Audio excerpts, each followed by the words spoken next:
Well, hello and welcome to this video. Do you want to know how to make the very best out of your art website so that you can make more sales and get a proper return on investment? Whether you have your own art website or not, you'll want to pay attention to this video, where I'm going to be sharing 3 things that you must have for a great art website, followed by 4 areas that we're going to pay close attention to, and I'm going to be drilling down into a bit more detail about each one of them. And these 2 things are key for your customers staying on your website and making sales. In case we haven't met, I'm Sophie, artist coach and entrepreneur, helping artists just like you to make more sales by building a profitable art business. And I'm passionate about helping artists to make the most out of their talents. In order to make a living from your art, you need to build a business, not a hobby. Maybe you need to turn that hobby into a business, or maybe it's time to turn that hobby into a business. And the key sales platform that we want you to eventually, not at the very beginning, but eventually to have, of course, is your own website. Now, in a previous video that I'll link a card to up here, I shared the pros and cons of having your own website. So if you haven't seen that already, make sure to watch that next. So let's talk about those 3 things that you need for a great art website. I know you've got the pens paused and you're like, waiting for the gold, Sophie. This is going to sound really obvious, but unfortunately it's not always so. You need to have a great product or service. And sometimes that can be a little bit hard to hear. People say to me, my website's not really working, I'm not making sales. And perhaps actually it is the fact that maybe you're just not as experienced in creating your work yet. Maybe it's better off to take some more courses, to practice a little bit more, to push your art a little bit further.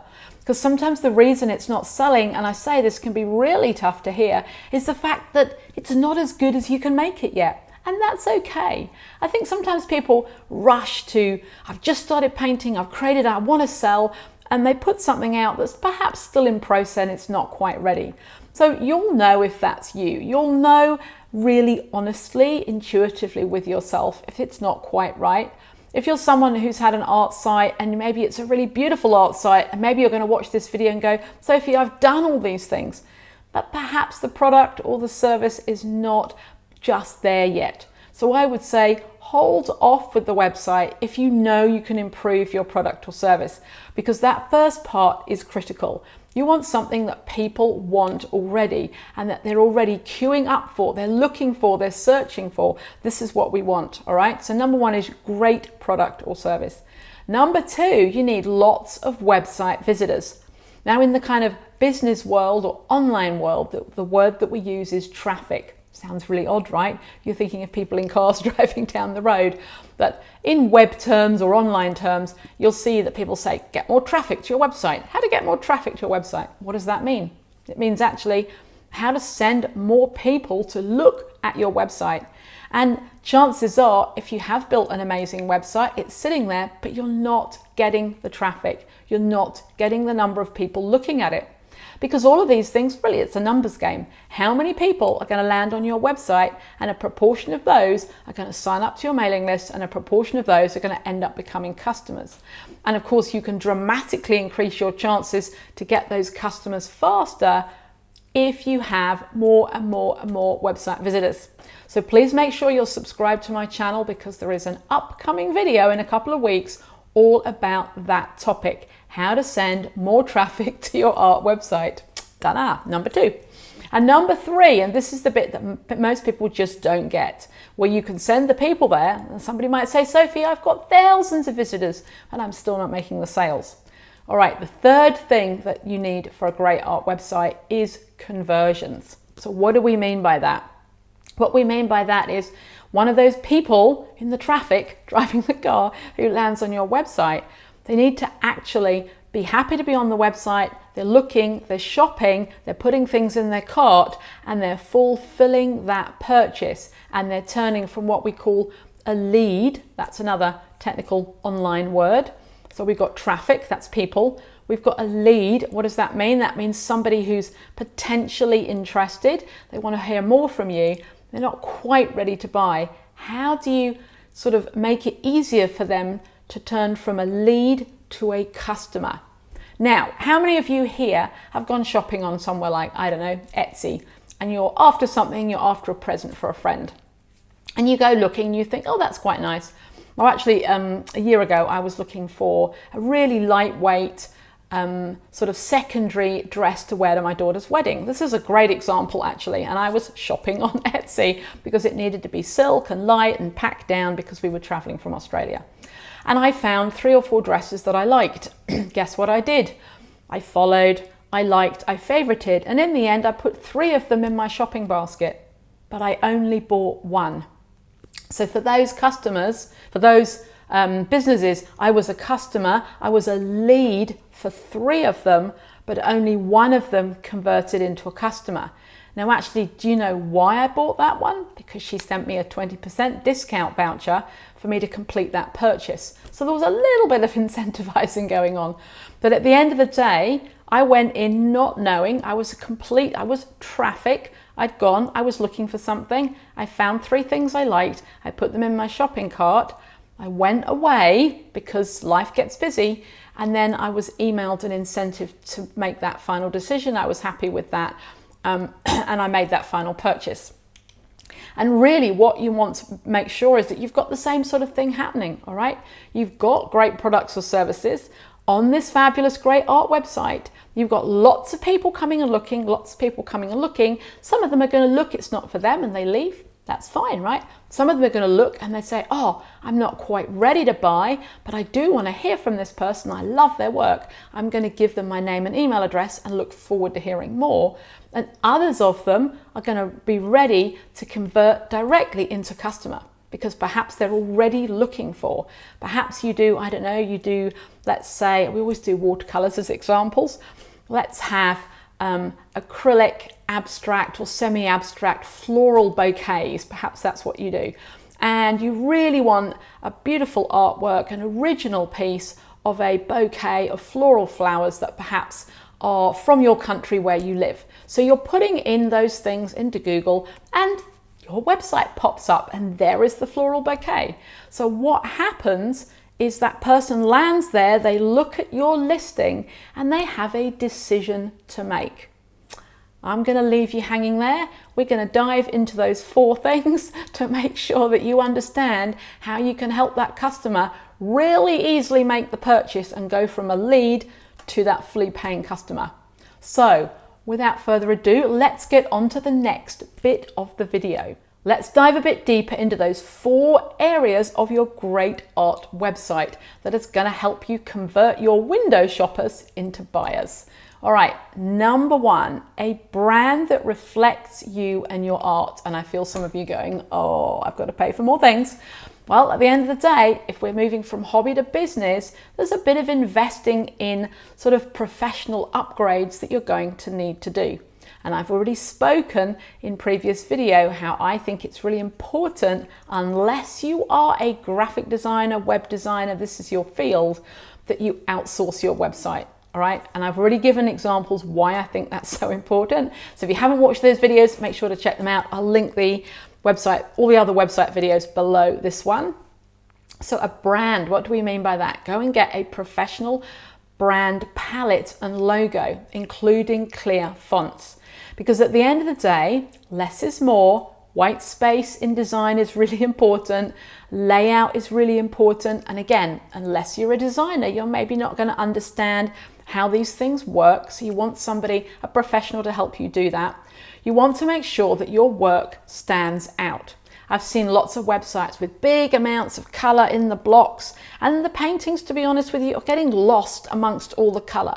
There's several different fonts, there's font colors, there's too many things going on, all right? And it's not clear, there's no clear brand. We're not really sure what's going on. It doesn't look professional, right? And it's another reason why somebody's going to easily leave your site and go to somebody else's. So a clear brand that makes your work pop, right? Whatever it is that you do. So in order to help that, find some sites that you love and that you can give to your designer and say, I really love these sites, and here's the reason why. Here are the elements that I really like, and then the person you're working with can help to create something that looks like that. All right, the difference a clear professional brand can make is huge. It takes you from, and pardon this, jumble sale to boutique shop, all right? It really, really takes you up several notches. I'm sure you know what I mean. And again, it's all said with love. If you're the person that has a bit of a jumble sale going on your website, you'll know and you'll say, okay, how could it look if I got rid of all the colors and the clutter and all the different things, and we had a really clear branded look, a set of colors that actually make your work pop, makes your work stand out. Plenty of clear space, no colored fonts going on. I've spoken about that on previous videos as well. Right, clear, clean, and professional. That is the first thing that you want to do.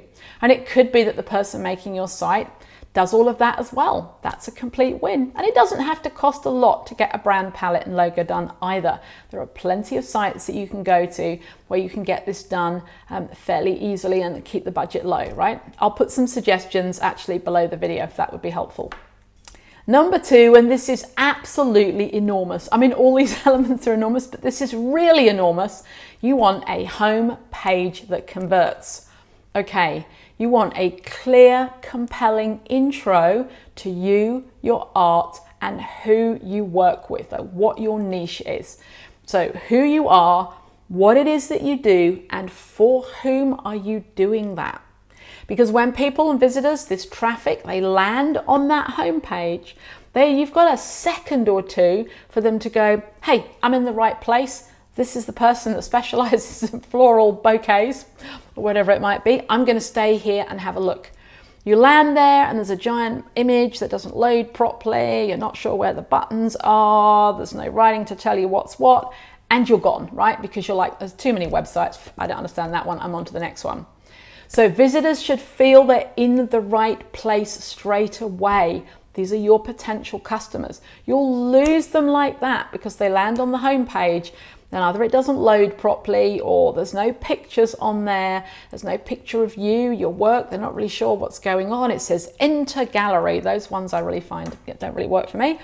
And I just think, do you know what? Don't waste, we don't want them to be clicking too many times. They need to be on the home page. That bit above the fold, you know, when you're looking and there's that first bit that shows up, say on a laptop, if you have to scroll down to find out more, it's not ideal. You want people to know straight away. They scroll down because they want to know more. They're like, hey, I'm in the right place.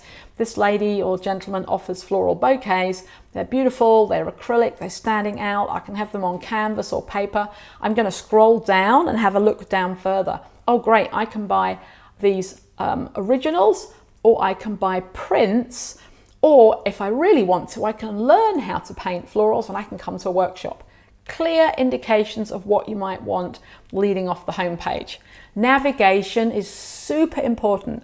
What do you want them to do next? If you want them to buy original art, that needs to be the main thing, the main call to action that you have on that homepage.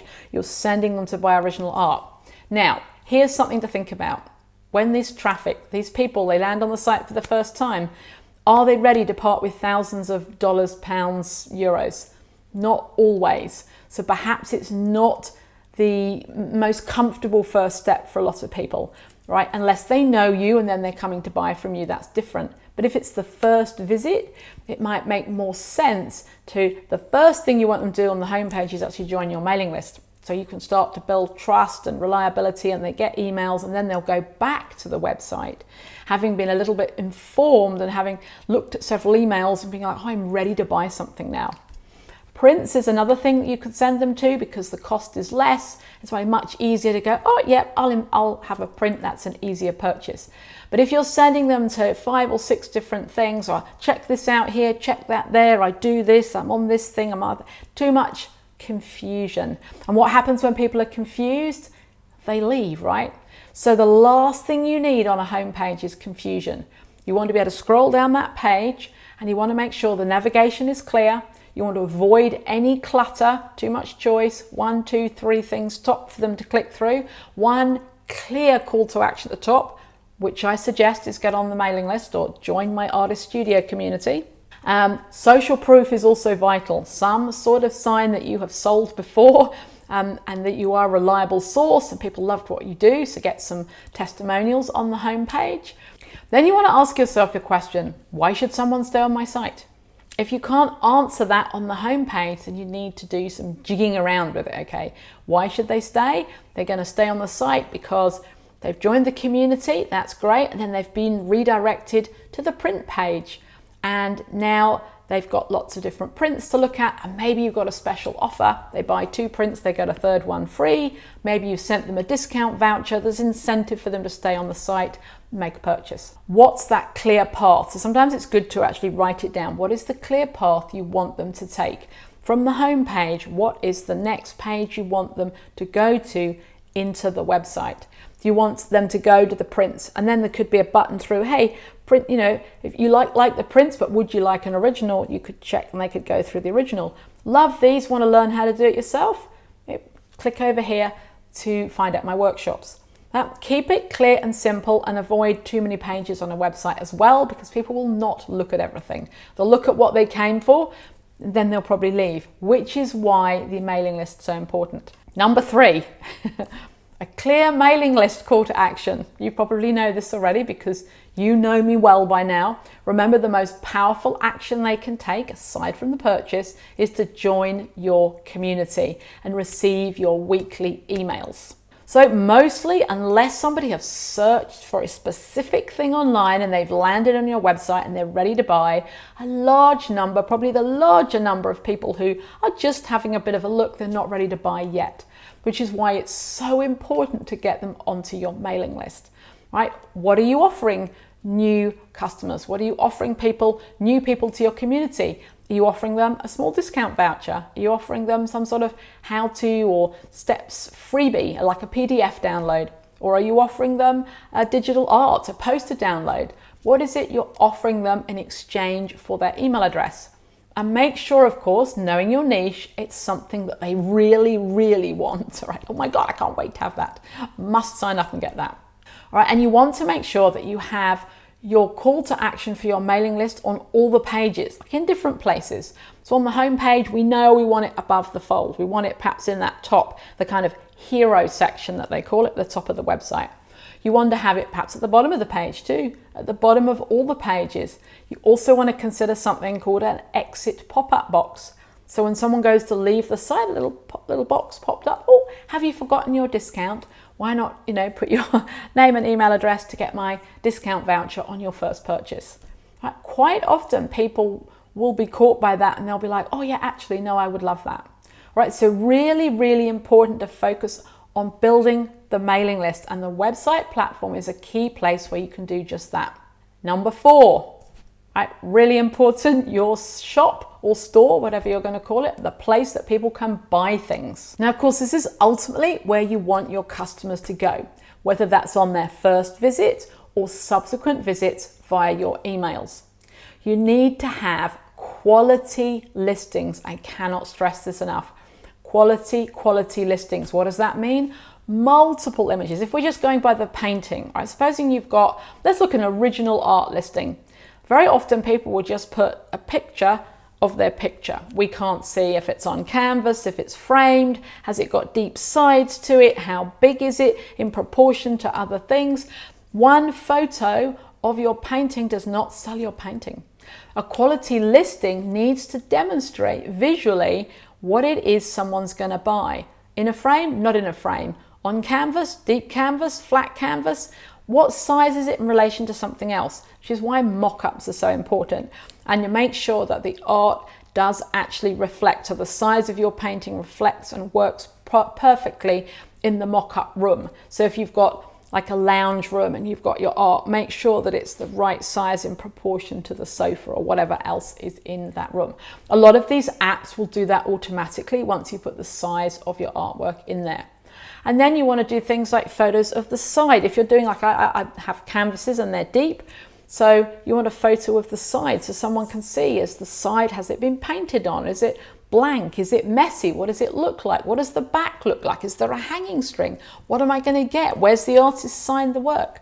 So you want to make sure that the images show everything. And then you want to think about all the questions somebody's going to be asking in their head before they make a purchase. So what's the clear payment? How can I pay? Can I pay with a credit card, with PayPal? Can I use something like Afterpay? Can I pay in payments? What's the postage and packaging? How long is it going to take for the painting to arrive? How much am I paying to get it couriered? What company is it going to come with? Do you understand? There's a lot, right? What's the description of the artwork? What's the story of the artwork? What else might they want to know? They might want to know the clear sizing in inches and in centimeters. They want to know whether they can have it framed or not framed.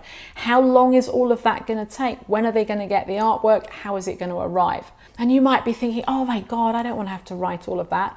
Well, that is why so many people choose a third-party site, because they just have to infill the information and the whole listing structure is done for you, right? You still got to write the stuff and provide it, but it normally says photo of mock-up 1 in here, and you go away and you do that.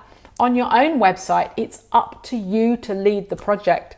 And the more information you can give them, the more you can close that gap between any questions they might have, so that they sit there going, yes, I'm happy to part with $3,500 for this original artwork I've never seen of this artist I don't know, because I feel like they've built trust. I can see there's a proper checkout process. I can see I can pay with my credit card. I know how long this is going to take. I can see there's a clear returns policy if I don't like the painting.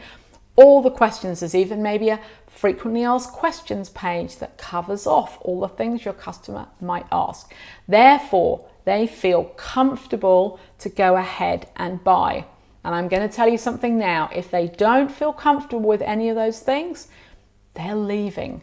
And you don't know how many times somebody might land on your website, look at a painting, fall in love with it and not buy it because they haven't got the relevant information. They don't feel safe to make that purchase. And so they go somewhere else. All right. So I really, you can tell I'm quite passionate about this. I really want to make sure that that doesn't happen for you. Yes, it's going to take a lot of time, but this is what building a business is about. You need to build that into your weekly routine. You know, every week you're maybe uploading a new listing to your site. You have a bit of a template you make for yourself. Here's the title, here's the description of the painting, here's all the information I need to make sure I have. You know, I need to make sure I have the pricing and the sizing and all the photos and everything I need before I upload it. Right, once you get going, you've done it a few times, it's pretty simple. The first one can feel a bit overwhelming. So all of this will come with a quality website builder. Look out for the next video with suggestions of that. And of course, your website designer can sort that all out for you as well. So in conclusion, if you get all of this done and more, because yes, there's plenty more to talk about your great art website, of course, but this is the important part. So if you get all of that done, then you will be way ahead of your artist competition. I can promise you, because most people out there, as we said before, don't even have a finished website, let alone all those elements completed. And we haven't even talked about SEO. This is topic for another conversation. And of course, those new visitors, they need to feel totally safe to make that purchase on your site. Remember, that's why so many buy from those big kind of third-party marketplaces or online galleries, because they're well known and they have that kind of trust factor. So you have to make sure that you build that same trust factor or perceived trust factor on your site, so that people are just buying from you. Because let's face it, the main benefit of having your own website is there's no other listing under there that says you may also like these. It's one of the biggest problems, isn't it, of listing on a third-party site. If somebody is looking, let's take Etsy for example, right? You know, as a customer, you're looking for something, and you're like, oh, I quite like that, and then suddenly up pops all this other. You might also like all of these by somebody else. You don't have that problem on your own website. So let me know in the comments below if you made it right to the end of this video. Hallelujah. You're going to comment, please. I am building a great art website. Let's put that in the comments below so I know that you made it right to the end of this video. And not only that, you're committed to building a great art website for yourself and your art business as well. Thank you so much for watching this video, and I will of course see you on the next one. If you haven't already, just check the pros and cons video out that's on screen right now. Have an amazing week, and I will see you on the next video. Thank you. Bye-bye.